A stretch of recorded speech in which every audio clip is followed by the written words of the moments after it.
विद्यार्थी मित्रांनो नमस्कार. कोलॅबोरेशन ऑनलाईन लेक्चर सिरीजचा हा चौथा दिवस आहे. आज आपल्याला सप्लाय एनालिसिस म्हणजे पुरवठ्याचे विश्लेषण करण्यासाठी प्राध्यापक राहुल राऊत सर आपल्यामध्ये आज उपस्थित आहेत.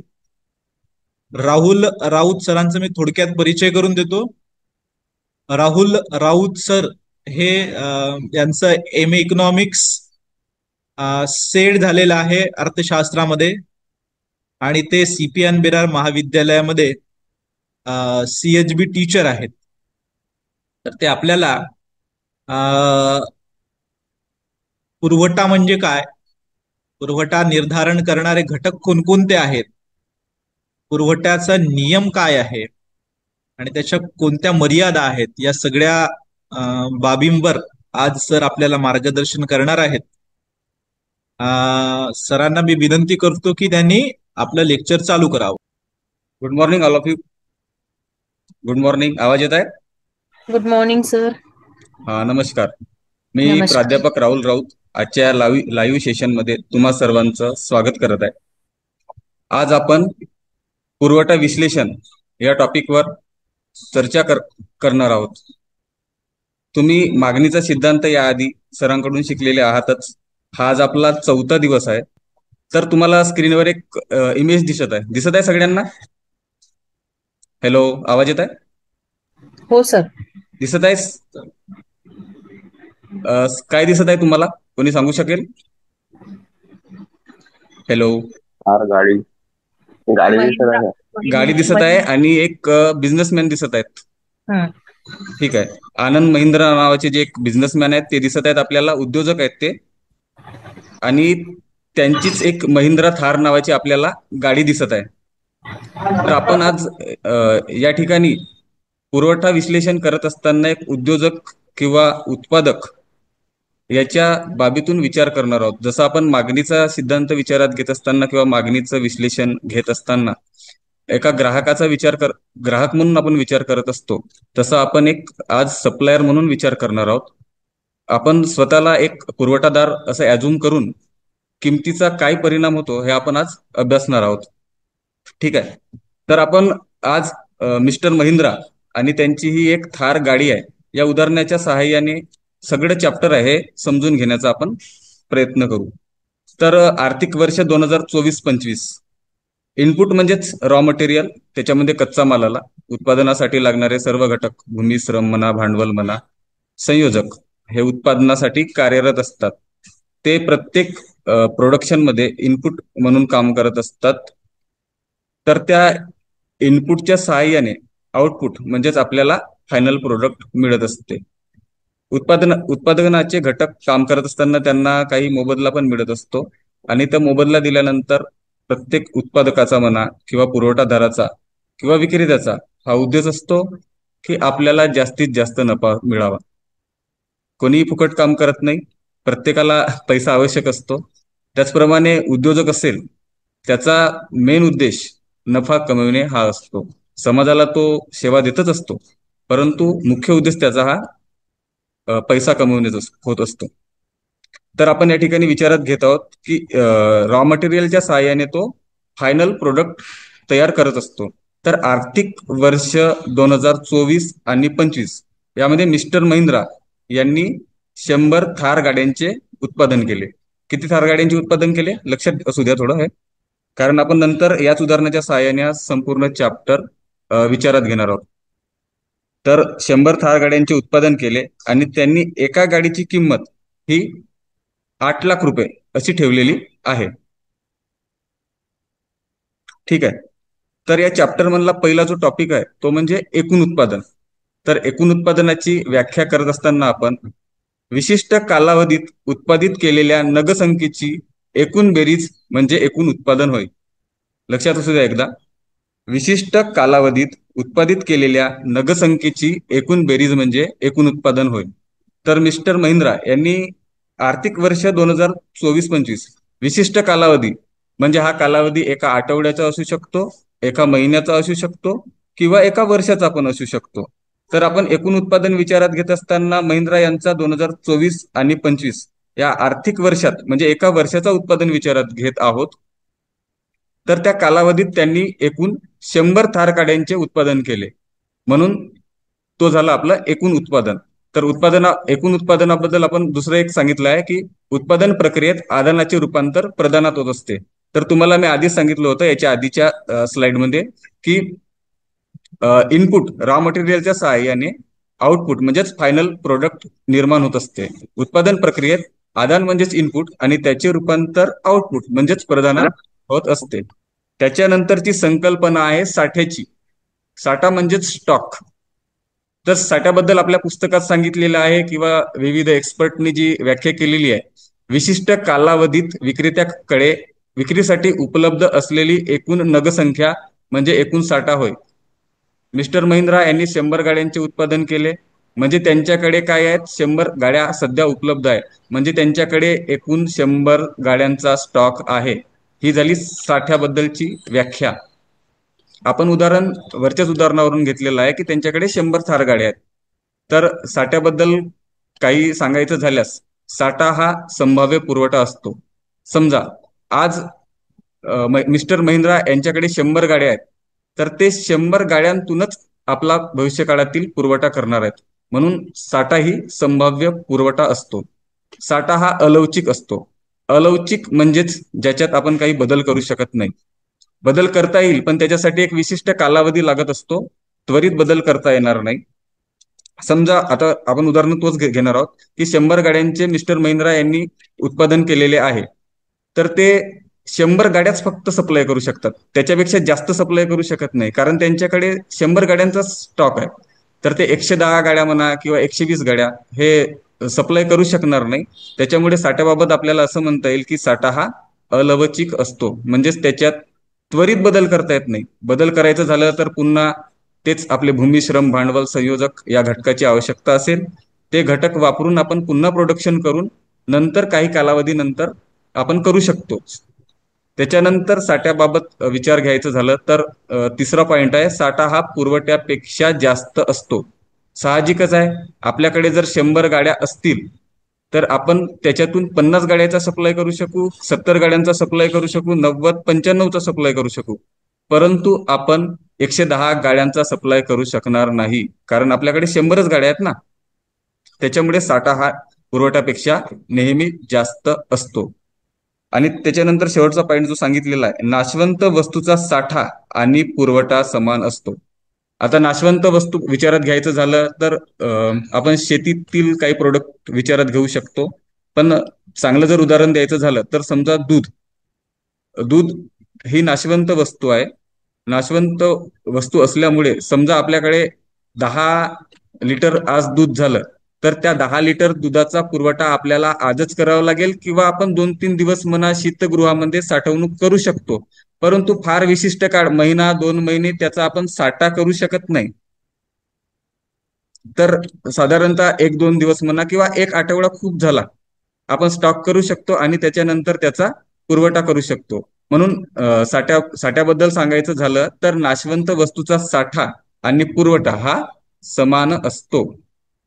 ठीक आहे. साठा ही संकल्पना सर्वांना समजली आहे का? समजली असेल तर हो असं बोला, म्हणजे मला पण समजेल की मी जे बोलत आहे ते तुम्हाला समजत आहे. नाहीतर मी समोर जाणार आणि तुम्हाला काहीच कळणार नाही. हॅलो, हो सर. कळलं सगळ्यांना? हॅलो, समजलं सगळ्यांना? हो सर. हा, थँक्यू. चला मग आपण सामोरचा टॉपिक बघू. त्याच्यानंतर समोरचा टॉपिक आहे पुरवठा. पुरवठा म्हणजे सप्लाय. आता सप्लाय बद्दल एक व्याख्या सांगितलेली आहे, ती व्याख्या बघू आणि मग त्याचं आपण उदाहरण घेऊ. विशिष्ट काळात विशिष्ट किमतीला विक्रेता वस्तूचे जे परिमाण विकावयास तयार असतो त्या परिमाणाला वस्तूचा पुरवठा म्हणतात. Repeat again. विशिष्ट काळात विशिष्ट किमतीला विक्रेता वस्तूचे जे परिमाण विकावयास तयार असतो त्या परिमाणाला वस्तूचा पुरवठा म्हणतात. तर विशिष्ट काळ आपण वरच्या उदाहरणामध्येच घेतलं होतं, आर्थिक वर्ष 2024 आणि 25. विशिष्ट काळ म्हणजे हा एका वर्षाचा काळ आहे. तो कधी कधी 1 आठवड्याचा पण असू शकतो, एका महिन्याचा पण असू शकतो. परंतु आपण मिस्टर महिंद्रा यांचा एका आर्थिक वर्षाचा विचार करत आहोत, त्यामुळे आपण आर्थिक वर्ष 2024 आणि 25 हा कालावधी विचारात घेत आहोत. त्याच्यानंतर विशिष्ट काळ झालं, याच्यानंतर आहे विशिष्ट, त्याच्यानंतर कशाचा आवाज येत आहे, त्याच्यानंतर विशिष्ट किमतीला, विशिष्ट किंमत आपण किती सांगितलेली आहे एका गाडीची किंमत? बोला कोणी काहीतरी. हॅलो. दुसरा महत्वाचा हे आहे की विशेष नाम हे व्यक्तिवाचक असते. योग्य विशेष नाम हे व्यक्तिवाचक असते. हॅलो. विशिष्ट काळ म्हणजे 2024-25 सांगितलेला आहे आणि विशिष्ट किंमत जी आहे ती 8 लाख रुपये सांगितलेली आहे. आपण वरच्या उदाहरणात सांगितलेली आहे. विशिष्ट काळात विशिष्ट किंमत. ठीक आहे, आपण पुरवठा ही संकल्पना शिकत आहोत. तर विशिष्ट काळात विशिष्ट किमतीला विक्रेता वस्तूचे जे परिमाण विकावयास तयार असतो त्या परिमाणाला वस्तूचा पुरवठा म्हणतात. तर विशिष्ट काळ म्हणजे आपण कोणता विचारात घेतलेला आहे? आर्थिक वर्ष 2024-25 मध्ये. आणि विशिष्ट किंमत म्हणजे एका गाडीची किंमत किती? 8 लाख रुपये. आणि तो किती गाड्यांचा पुरवठा करतो? तर 100 गाड्यांचा. आपण 100 गाड्यांचा उदाहरण घेत आहोत. तर 100 गाड्यांचा पुरवठा करतो. त्या परिमाणाला आपण वस्तूचा पुरवठा असे म्हणतो. त्याच्यानंतर पुरवठ्याच्या बाबतीत काही गोष्टी आपण विचारात घेणार आहोत. पुरवठा ही सापेक्ष संकल्पना आहे. सापेक्ष संकल्पना म्हणजे ती काही गोष्टीवर अवलंबून असणारी संकल्पना आहे. अवलंबून म्हणजे स्थळ, काळ आणि वस्तूंचे नग या गोष्टींवरती अवलंबून आहे, त्यामुळे तिला आपण सापेक्ष संकल्पना म्हणतो. त्याच्यानंतर दुसरा जो पॉइंट आहे, पुरवठ्याला विशिष्ट कालावधी असतो. बरोबर आहे, आपण आधीच सांगितले आहे की आर्थिक वर्ष 2024-25 म्हणजेच हा 1 वर्षाचा कालावधी आहे. तिसरा पॉइंट आहे, पुरवठ्याला विशिष्ट किंमत असते. आपण जी किंमत सांगितलेली आहे 8 लाख रुपये, ती एक विशिष्ट किंमत असते. आणि पुरवठा हा लवचिक असतो.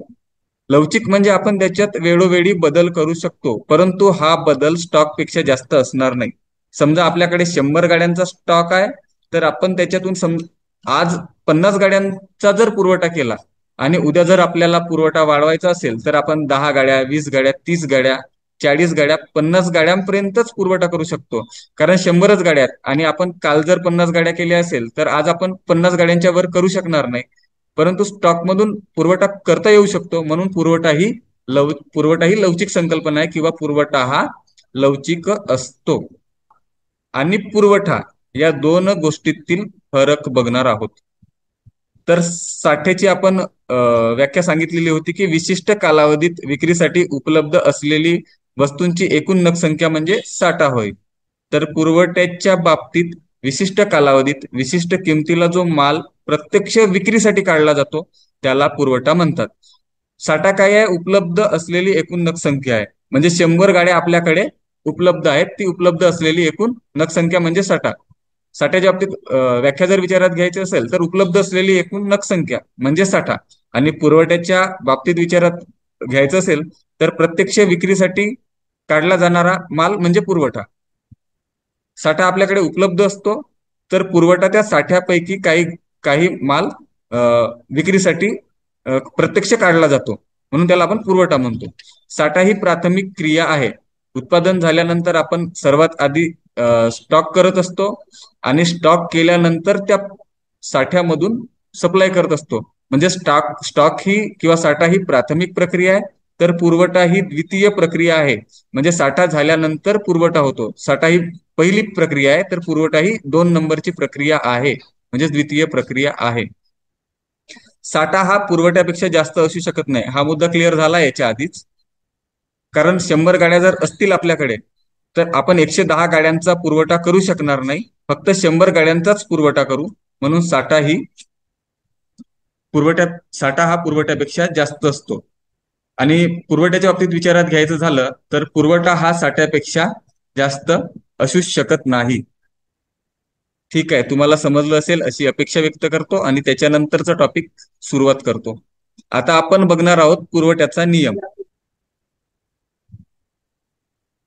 कोणताही उत्पादक किंवा विक्रेता वस्तूची विक्री करण्यापूर्वी त्या वस्तूची बाजारपेठेतील किंमत व ती वस्तू तयार करण्यासाठी आलेला उत्पादक खर्च. साहजिकच आहे, बाजारपेठेतील किंमत आणि वस्तू उत्पादक करण्यासाठी आलेला खर्च या दोन गोष्टींची तुलना कोणताही उत्पादक करणारच आहे, कारण त्याचा उद्देश जो असतो तो नफा कमवणे असतो. वस्तूची किंमत जी आहे ती उत्पादक खर्चापेक्षा जास्त असेल तर उत्पादकाला म्हणा किंवा पुरवठा करणारा विक्रेता असेल त्याला नफा होत असतो. याउलट वस्तूची किंमत तिच्या उत्पादन खर्चापेक्षा कमी असेल, म्हणजे वस्तूची किंमत कमी आहे आणि त्याला उत्पादन करण्यासाठी जास्त खर्च येत असेल तर त्याला तोटा होत असतो. हीच बाब 1890 मध्ये प्राध्यापक मार्शल यांनी, हा लक्षात असू द्या एक्सपर्टचं नाव, मार्शलचा सिद्धांत आहे हा. 1890 मध्ये प्राध्यापक मार्शल यांनी प्रिन्सिपल ऑफ इकॉनॉमिक्स या आपल्या पुस्तकात मांडून पुरवठ्याचा नियम स्पष्ट केला. त्यांनी या नियमात असं म्हटलेलं आहे की इतर परिस्थिती कायम असताना वस्तूच्या किमतीत वाढ झाल्यास त्या वस्तूच्या पुरवठ्यात वाढ होते, तसेच त्या वस्तूच्या किमतीत घट झाल्यास वस्तूच्या पुरवठ्यात देखील घट होत असते. पुन्हा एकदा व्याख्या बघू. इतर परिस्थिती कायम असताना वस्तूच्या किमतीत वाढ झाल्यास त्या वस्तूच्या पुरवठ्यात वाढ होते, तसेच त्या वस्तूच्या किमतीत घट झाल्यास वस्तूच्या पुरवठ्यात घट होत असते. थोडक्यात सांगायचे झाल्यास किंमत व पुरवठा यात समदिशेने बदल होत असतो. हाच मुद्दा आपण कोष्टक व वक्र याच्या सहाय्याने समजून घेण्याचा प्रयत्न करणार आहोत. बघा, या ठिकाणी एक तुम्हाला कोष्टक दिसत असेल. तर सुरुवातीला मिस्टर महिंद्रा जे आहेत, आपण उदाहरण त्यांच्याच आधारे घेत आहोत, तर ते 12 लाख रुपये गाडीची किंमत असताना 25 गाड्यांचा पुरवठा करतात. ठीक आहे, सुरुवातीला मार्केटमध्ये गाडीची किंमत किती आहे? 12 लाख रुपये आहे. तर ते 25 गाड्यांच्या नगांचा पुरवठा करतात. पण काय होते, काही कालावधीनंतर गाडीची जी किंमत आहे ती 10 लाख रुपये होते. साहजिकच आहे, 12 लाखापेक्षा गाडीची किंमत 2 लाख रुपये पुन्हा काय झाली आहे? कमी झालेली आहे. तर ते कमी गाड्यांचा सप्लाय करतात. म्हणजे किती गाड्यांचा सप्लाय करतात? बघा, तुम्हाला तो कोष्टक दिसत आहे स्क्रीनवर, त्याच्यामध्ये 10 लाखाला ते 20 गाड्यांचा पुरवठा करतात. पुन्हा काही कालावधीनंतर मार्केटमध्ये अशी परिस्थिती निर्माण होते की गाडीची किंमत 8 लाख रुपये होत असते. तर 8 लाख रुपये गाडीची किंमत झाल्यानंतर ते 15 गाड्यांचा पुरवठा करत असतात. ठीक आहे, परंतु बऱ्याचदा काय होते, गाडीची किंमत वाढत पण असते. तर काही वेळेनंतर गाडीच्या किमतीत 14 लाखापर्यंत वाढ होते. म्हणजे 12 लाखावरून 2 लाख रुपये वाढ होऊन गाडीची किंमत 14 लाख रुपये होत असते. तर ते 30 गाड्यांचा पुरवठा करतात. पुन्हा गाडीची किंमत वाढून 15 लाखापर्यंत होत असते, तर ते 35 गाड्यांचा पुरवठा करतात. स्पष्टीकरण दिसत असेल तुम्हाला, स्क्रीनशॉट काढून घ्या. मी तुम्हाला हा मुद्दा समजावून सांगितलेलाच आहे, पण तरी पण एकदा मी समजावून सांगतो. बाजारात गाडीची किंमत प्रतिनग 12 लाख असताना विक्रेता 25 गाड्यांचा पुरवठा करत असतो. परंतु काही कारणामुळे गाडीची किंमत 10 लाख झाल्यास विक्रेता 20 गाड्यांचा पुरवठा करतो.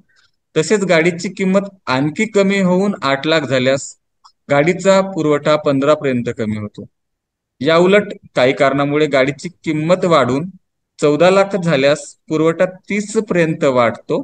तसेच किंमत वाढून 15 लाख झाल्यास पुरवठा 35 पर्यंत वाढतो. याचाच अर्थ असा की गाडीची किंमत ज्या दिशेने बदल होते त्याच दिशेने पुरवठ्यात देखील बदल होत असतो. आणि वर आपण जो मुद्दा म्हणजे विचारात घेतला की पुरवठा आणि किंमत याच्यामध्ये होणारा बदल हा समदिशेने होत असतो, तो बदल या ठिकाणी आपल्याला लागू होत आहे. त्याच्यानंतर आपण एक आकृती स्क्रीनवर दिसत असेल तुम्हाला, बघा. पेपरमध्ये प्रश्न आला तर तुम्हाला कोष्टक काढायचा आहे आणि आकृती पण काढायचा आहे. तर आकृतीच्या सहाय्याने आपण हा मुद्दा विचारात घेऊ. तर बघा, य आणि अ दिसत आहे सगळ्यांना? समजत असेल तर हो म्हणा. समजत आहे का? हो सर, समजून राहिलो सर. समजत आहे? प्रश्न विचारू तुम्हाला? प्रश्न विचारणार मी, समजत आहे म्हटलं तुम्ही. तर या आकृतीमध्ये तुम्हाला य आणि अ या अक्षावर तुम्हाला काय दिसत आहे सांगा. डाव्या बाजूला बघा गाडीची तुमची. किंमत. वस्तू, गाडीची किंवा वस्तूची आपल्याला काय दिसत आहे? किंमत दिसत आहे. आणि अ आणि क्ष हा एक अक्ष आहे खाली खाली काढलेला, याच्यावर आपल्याला काय दिसत आहे? गाडीचा पुरवठा दिसत आहे. ठीक आहे. तर 8 लाख रुपये गाडीची किंमत असताना गाडीचा पुरवठा किती नगांमध्ये होत आहे? 15 नगांमध्ये होत आहे. 8 लाखावरून गाडीची किंमत 10 लाख रुपये झाल्यास 20 गाड्यांपर्यंत पुरवठा होत आहे. 12 लाख रुपये गाडीची किंमत झाल्यास 25 गाड्यांपर्यंत पुरवठा होत आहे. 14 लाख रुपये गाडीची किंमत झाल्यास 30 गाड्यांपर्यंत पुरवठा होत आहे. आणि 15 लाख गाडीची किंमत झाल्यास 35 नगांपर्यंत गाडीचा पुरवठा होत आहे. तर आता तुम्हाला अक्ष वगैरे मी समजावून सांगितलेलं आहेच, तर डबल रिपीट होईल, लिहिलेच आहे तरी पण सांगून देतो.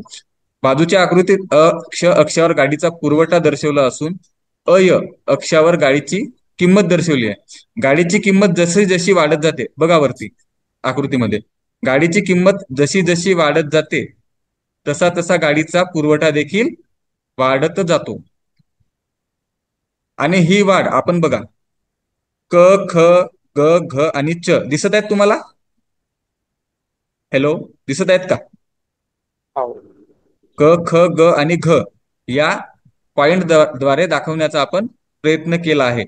यांना जोडणारा प प पवन, लाल कलर मध्ये दिलाय बघा, पवन हा वक्र आपण काढलेला आहे. तर हा वक्र कसा आहे सांगू शकेल कोणी? सांगू शकेल का? वरता सरकणार आहे. गुड. हा वक्र डावीकडून उजवीकडे जाणारा आणि वर सरकणारा आहे. आणि मागणी वक्र ज्याप्रमाणे ऋणात्मक असतो, वरून खाली येणारा, त्याच्या अपोजिट हा खालून वर जाणारा, डावीकडून उजवीकडे जाणारा आणि धनात्मक स्वरूपाचा असतो. बघा, हा वक्र डावीकडून उजवीकडे वर चढत जातो, म्हणून पुरवठा वक्राचा उतार हा धनात्मक असतो. स्क्रीनशॉट घेऊन घ्या याचे, तुम्हाला आवश्यक असेल तर. त्याच्यानंतर आपण या नियमाची काही जी गृहीतके आहेत ती अभ्यासणार आहोत. तर या नियमाची जी गृहीतके आहेत, गृहीतके म्हणजेच काय, जे आपण सिद्धांत विचारात घेताना इतर परिस्थिती कायम असताना ही बाब विचारात घेतली होती. ती बाब म्हणजेच गृहीतके, की इतर परिस्थिती समान असताना वस्तूच्या किमतीत वाढ झाल्यास पुरवठ्यात वाढ होतो आणि वस्तूची किंमत कमी झाल्यास पुरवठा देखील घट होते किंवा कमी होतो. तर ती इतर परिस्थिती म्हणजेच या नियमाची जी गृहीतके आहेत ती गृहीतके होत. तर या पुरवठा नियमाच्या गृहीतकामधला पहिला गृहीतक म्हणजे प्रत्येक विक्रेत्याचा उद्देश हा नफा कमविणे असावा. विक्रेत्याचा उद्देश जर नफा कमविणे नसेल, त्याचा उद्देश जर सेवा करणे असेल किंवा तो कोणाला सेवा देत असेल, फक्त त्याचा उद्देश म्हणजे ज्या सेवाभावी संस्था असतात त्यांचा उद्देश सेवा करणे असतो, तर नफा कमवणे उद्देश नसल्यास तो किमतीत वाढ झाल्यास पुरवठ्यात वाढ करणार नाही. ॲज इट इज जसं त्याचं सुरू आहे, म्हणजे समान किंमत, जेवढं आहे तेवढंच, म्हणजे जो 100 गाड्यांचा पुरवठा करणार आहे तर 100 गाड्यांचाच पुरवठा करत राहील. म्हणून विक्रेत्याचा उद्देश हा नफा कमविणे असावा. ग्राहकांचे उत्पन्न स्थिर असावे. समजा ग्राहकांच्या उत्पन्नात वाढ झाल्यास ते थार गाडी यूज न करता त्याच्यापेक्षा जी चांगली गाडी आहे ते यूज करतील. ठीक आहे, जसं विचारात घेतलं, ग्राहकांच्या उत्पन्नात खूप जास्त जर वाढ झाली तर ते थार गाडीपेक्षा फॉर्च्युनर वगैरे ज्या गाड्या आहेत त्यांना महत्व देतील आणि ते त्या गाड्या यूज करतील. किंवा कमी झाल्यास थार गाडीपेक्षा ज्या कमी किमतीच्या गाड्या आहेत त्या गाड्या यूज करणार, थार गाडी यूज करणार नाही. त्याच्यामुळे ग्राहकांचे उत्पन्न स्थिर असावे हा या नियमाचा गृहीतक आहे. त्याच्यानंतर तिसरा पॉइंट जो आहे तो तंत्रज्ञानात बदल होऊ नये. आपण आता गाडीचं उत्पादन करत असताना लेबर लेबर लोक आहेत किंवा जो तंत्रज्ञान आहे, त्या तंत्रज्ञानाच्या सहाय्याने अ, जास्त खर्चात कमी गाड्यांचं प्रोडक्शन होत आहे. परंतु तंत्रज्ञानात कधी कधी बदल झाल्याने किंवा बाहेर देशातून आपण विकसित तंत्रज्ञान आणल्याने कमी किमतीत जास्त गाड्यांचं जर प्रोडक्शन होत असेल, तर तो जास्त तर पुरवठादार जास्त गाड्यांचा पुरवठा करू शकेल. त्याच्यामुळे तंत्रज्ञान आहे हे कॉन्स्टंट असलं पाहिजे. तंत्रज्ञानात जर बदल झाला तर पुरवठ्यात देखील बदल होऊ शकतो. म्हणून हा या नियमाचा गृहीतक आहे. त्याच्यानंतर चौथा जो पॉइंट आहे तो उत्पादन घटकांच्या किमती स्थिर असाव्या. तुम्हाला मगाशीच सांगितलं होतं की प्रत्येक उत्पादनामध्ये उत्पादनाचे काही घटक कार्यरत असतात. त्याच्यामध्ये भूमी आहे, श्रम आहे, भांडवल आहे आणि संयोजक आहे. या सर्वांना त्यांच्या त्यांच्या स्वरूपात मोबदला मिळत असतो. भूमीला भाटकच्या स्वरूपात मोबदला मिळत असतो, श्रमाला मजुरीच्या स्वरूपात मोबदला मिळत असतो, मजुरी म्हणा किंवा वेतन म्हणा. त्याच्यानंतर भांडवल जो आहे त्या भांडवलाला व्याजाच्या स्वरूपात मोबदला मिळत असतो आणि संयोजक म्हणा किंवा उत्पादक म्हणा याला नफ्याच्या स्वरूपात म्हणजे जो मोबदला आहे तो मिळत असतो. या मोबदल्यात जर वाढ किंवा घट झाली किंवा उत्पादन म्हणजे मोबदला जो त्यांना मिळणार आहे त्याच्यात वाढ किंवा घट झाली तर पुरवठा नियम जो आहे तो चेंज होत असतो. म्हणून उत्पादन घटकाच्या किमती ज्या असतात त्या स्थिर असाव्या लागतात.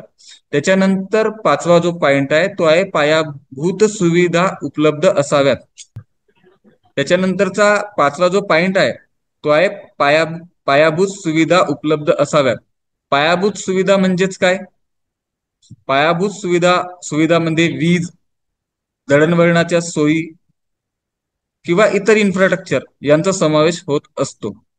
तर आपल्या देशात ज्या असणाऱ्या म्हणा किंवा जिथं उत्पादक उत्पादन करत आहे तिथं ज्या पायाभूत सुविधा उपलब्ध आहेत त्या पायाभूत सुविधांची उपलब्धता जर योग्य रीतीने असेल तर उत्पादकाला किंवा विक्रेत्याला पूरक वातावरण निर्माण होत असते. त्याच्यामुळे हा जो नियम आहे हा नियम चेंज होत असतो.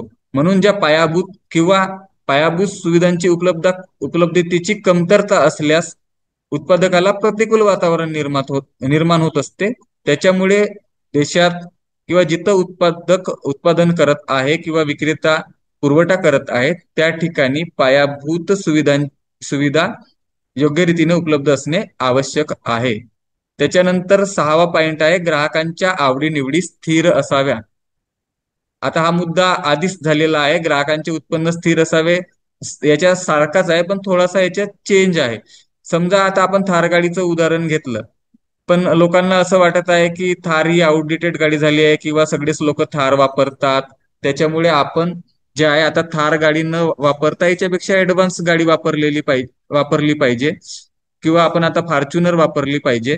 तर लोक त्या गाडीकडे वळणार नाही, दुसऱ्या गाडीकडे वळतील. मग त्यामुळे ग्राहकांच्या ज्या आवडीनिवडी आहेत त्या स्थिर असाव्या लागतात. म्हणजे ग्राहक हे जे आहे ते त्या थार गाडी ही त्यांची पहिली पसंत असणे आवश्यक आहे. त्याच्यानंतर जो सातवा पॉइंट आहे सरकारची धोरणे स्थिर असावीत. प्रत्येक सरकारमध्ये म्हणा किंवा आरबीआय दोन प्रकारचे धोरण आखत असते. सरकारचं जे धोरण असते त्याला आपण फिस्कल पॉलिसी म्हणतो किंवा राजकोषीय धोरण म्हणत असतो. तर आरबीआयचं जे धोरण असते त्याला मॉनिटरी पॉलिसीज म्हणत असतो, म्हणजेच मौद्रिक धोरण म्हणत असतो. तर या धोरणांचा उत्पादन करत असताना किंवा पुरवठा करत असताना परिणाम होत असतो. त्याच्यामुळे सरकारचे जे धोरण आहे ते अनुकूल असेल तर उत्पादकाला सोयीचं होईल आणि तो जास्त पुरवठा करेल. आणि जर धोरण प्रतिकूल असेल तर तो कमी नगाचा पुरवठा करील. त्याच्यामुळे जे सरकारी धोरण आहे ते स्थिर असावं लागते.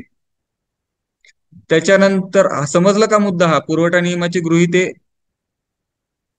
सर्वांना समजलं असेल असे गृहीत धरतो आणि समोरचा मुद्दा समजावून सांगतो. त्याच्यानंतर आपण या नियमाचे काही अपवाद बघणार आहोत. अपवाद म्हणजेच काय? तर या नियमाला या गोष्टी लागूच होत नाही, त्याला आपण म्हणतो अपवाद. म्हणजे या वस्तूंना हा नियम लागूच होत नाही की वस्तूची किंमत बदलली तर पुरवठ्यात बदल होईल. हा या वस्तूंना नियमच लागू होत नाही, म्हणून त्याला आपण अपवाद म्हणतो. म्हणजे नियम लागू न होणे म्हणजेच अपवाद. तर याच्यातला पहिला जो अपवाद आहे तो आहे शेतमाल. तर आपण नियम अभ्यासत असताना अभ्यासलं की किंमत वाढली तर पुरवठा वाढतो आणि किंमत घटली तर पुरवठा घटतो. पण शेतमालाच्या बाबतीत असं होत नाही, कारण शेतमाल तयार होण्यासाठी एक विशिष्ट काळ लागत असतो.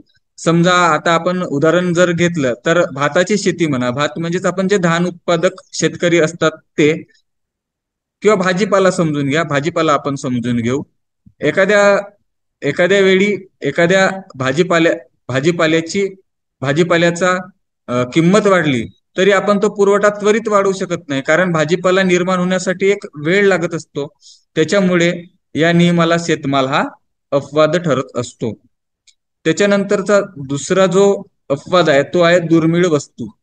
दुर्मिळ वस्तू म्हणजे अशा वस्तू की ज्या जगात समजा एकच आहेत किंवा युनिक आहेत. उदाहरण घ्यायचं झाल्यास समजा शिवाजीची तलवार म्हणा, किंवा आपण जो कोहिनूर हिरा म्हणतो तो हिरा म्हणा, किंवा वाघनखे म्हणा शिवाजींची. ह्या दुर्मिळ वस्तू आहेत. यांची कितीही किंमत वाढली तरी आपण त्यांचा पुरवठा वाढवू शकत नाही, कारण ती एकच वस्तू आहे. किंमत कितीही वाढली तरी आपण त्यांचा पुरवठा वाढवू शकत नाही, म्हणजे शक्यच नाही ती गोष्ट. त्याच्यामुळे हा दुसरा अपवाद आहे. त्याच्यानंतरचा तिसरा अपवाद आहे तो आहे हस्तकलेच्या वस्तू. ज्याप्रमाणे शेतमाल तयार होण्यासाठी वेळ लागत असतो, त्यामुळे हस्तकलेच्या वस्तू म्हणजे काय, ज्या वस्तू आपण हाताने तयार करतो, मशनरीच्या सहाय्याने तयार करत नाही. त्याच्यासाठी एक्सपर्ट लोक आवश्यक असतात. हस्तकलेच्या वस्तू तयार करणारा एक वर्ग असतो. त्यांच्यामध्ये कितीतरी दिवस काम केल्यानंतर ते कौशल्य येत असतं आणि फक्त तेच लोक त्या वस्तू तयार करू शकतात. त्याच्यामुळे त्या वस्तूची किंमत वाढली तरी हस्तकलेच्या वस्तूचा आपण त्वरित पुरवठा वाढवू शकत नाही, म्हणून हा या नियमाला अपवाद आहे. त्याच्यानंतरचा जो चौथा पॉइंट आहे तो आहे भविष्यकालीन किमतीचा अंदाज. बरेचदा काय होतं की ग्राहकांना वस्तूच्या किमती वाढणार आहेत असा एक अंदाज म्हणजे येऊन जातो, किंवा वस्तूच्या किमती कमी होणार आहेत असा देखील अंदाज येत असतो. काही एक्सपर्ट लोक असतात जे मार्केटचे अनालायसिस करत असतात आणि ते सांगत असतात. आता आपण बरेचदा पेपरमध्ये वगैरे न्यूज ऐकत असतो, म्हणजे वाचत असतो, किंवा टीव्हीवर रेडिओ तर आपण बघतच नाही, म्हणजे ऐकतच नाही, पण टीव्हीवर वगैरे की सोन्याच्या किमती वाढणार किंवा सोन्याच्या किमती कमी होणार असा एक आपल्याला अंदाज येत असते. जर असा अंदाज आला तर तो नियम योग्य ठरत नाही. त्याच्यामुळे लोकांना जर भविष्यकालीन किमतीचा अंदाज आला तर हा या नियमाला अपवाद ठरत असतो. त्याच्यानंतर पाचवा जो पॉइंट आहे तो आहे नाशवंत वस्तू. नाशवंत वस्तू म्हणजे काय, शेतमाल, किंवा तुम्हाला मगाशी जो उदाहरण दिलं मी की दुधाचं उत्पादन म्हणजे दुधाचं उदाहरण दिलं की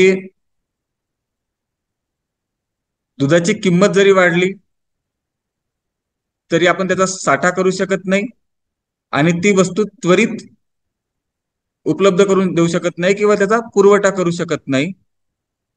त्याच्यामुळे हा पुरवठा नियमाला अपवाद आहे. किंवा समजा दुधाची जी किंमत आहे ती कमी जर झाली तर आपण त्याचा स्टॉक करून ठेवू शकत नाही ना, की त्याची वस्तू वाढेल आणि नंतर आपण तो विकू. त्याच्यामुळे नाशवंत वस्तू आहेत त्या पुरवठा नियमाला अपवाद ठरत असतात. कळलं का सगळ्यांना पुरवठा नियमाचे अपवाद? कळलं असेल तर हो म्हणा, ऐकत असाल तर. येत आहे आवाज? कळलं. कळलं का? हो सर. हो सर. थँक्यू. हो सर. त्याच्यानंतर आता आपण शेवटचा टॉपिक अभ्यासणार आहोत, पुरवठा निर्धारित करणारे घटक.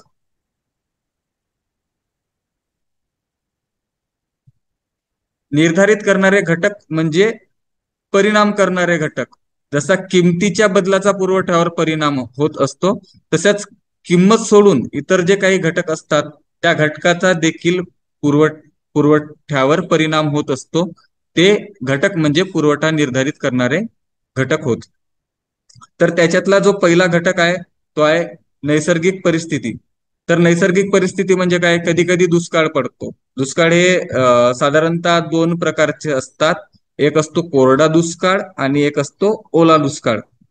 तर ओल्या दुष्काळामध्ये काय होत असतं की जास्त पाऊस आल्यामुळे पूर परिस्थिती निर्माण होते आणि त्या पूर परिस्थितीमुळे जे पिकं असतात ते नष्ट होत असतात आणि दुष्काळ पडत असतो. तर दुसऱ्या प्रकारचा दुष्काळ जो असतो तो कोरडा दुष्काळ असतो. तर कोरडा दुष्काळामध्ये काय होत असते की पाऊसच पडत नाही. त्याच्यामुळे शेताला आवश्यक असणारा पाणी पुरवठा होत नाही आणि दुष्काळ पडत असतो.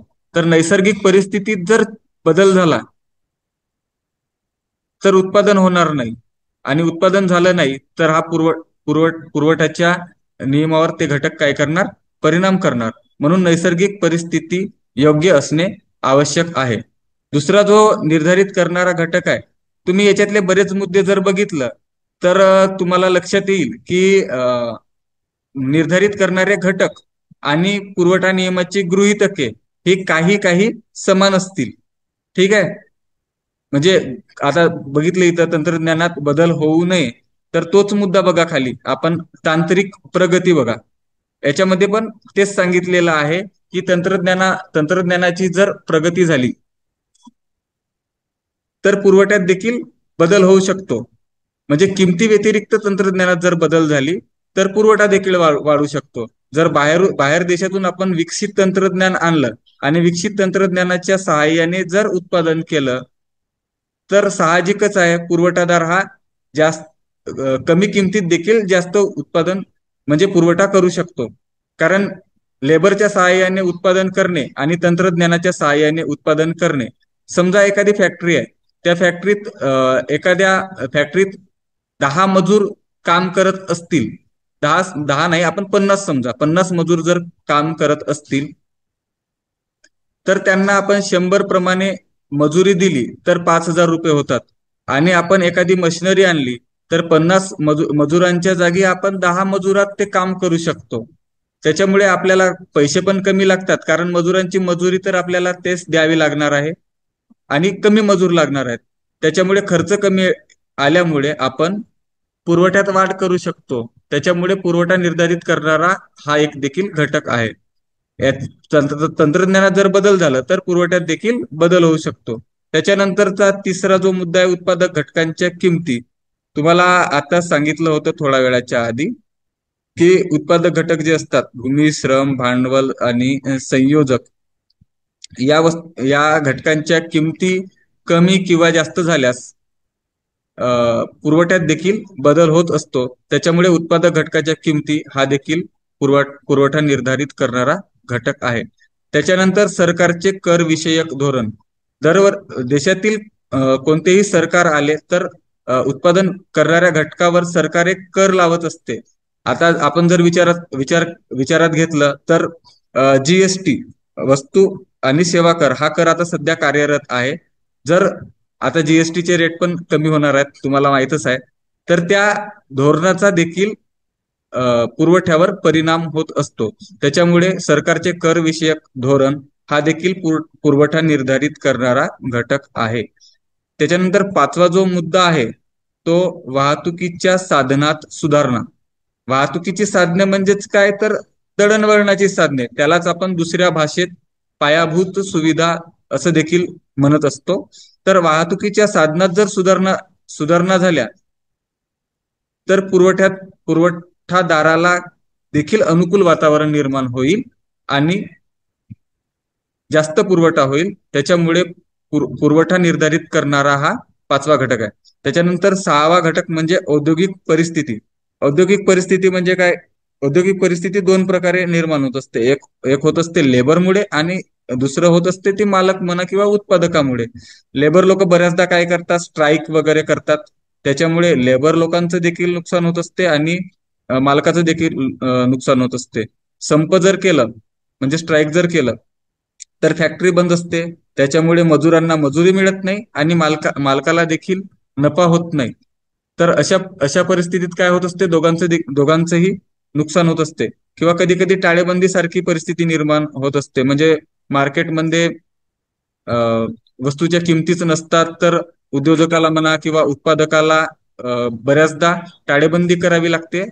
म्हणजे वस्तूचे जे प्रोडक्शन आहे ते बंद पाडावं लागते. अशा वेळी दोघांना देखील नुकसान होत असते. त्याच्यामुळे पुरवठा निर्धारित करणारा हा 6वा घटक आहे. त्याच्यानंतर 7वा घटक आहे तो सरकारचे औद्योगिक धोरण.